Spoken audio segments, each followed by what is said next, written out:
What is going on, guys? In today's video I'm going to be showing you how you can use a piece of string and Photoshop to make anything float in your photos. So let's get into it.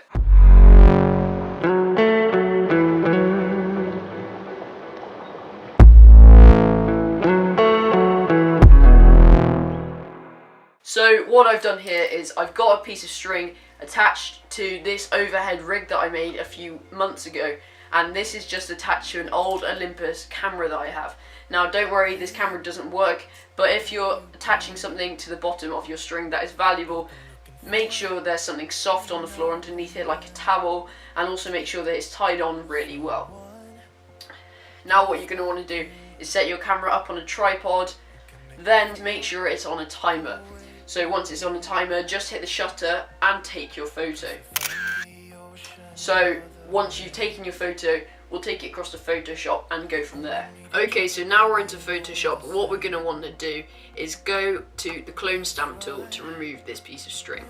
So if we option click where we want to, then we can just literally run our clone stamp tool along the piece of string. And we just work our way down the string, making the brush smaller or larger as we need to.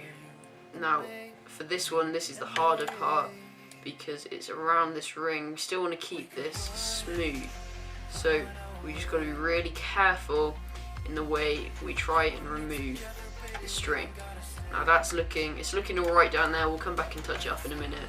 So again, option click, and then that will make it as close as possible to matching the area where you want it to clone from.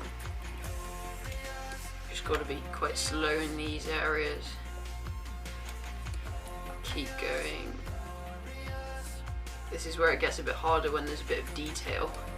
So you just got to be really careful and slow.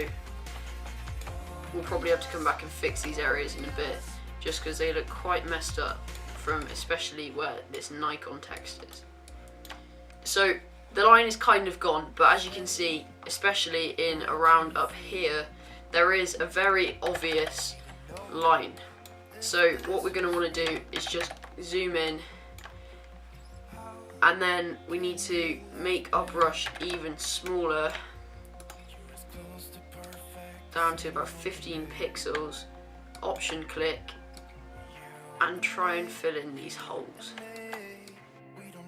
Now you could obviously spend a long time on this, but I think we can probably, for the purposes of this video, leave it there. Guys, thank you for watching. I hope you enjoyed this video. Don't forget to smash that like button and leave a comment down below if you did, and I'll see you in the next one. Goodbye.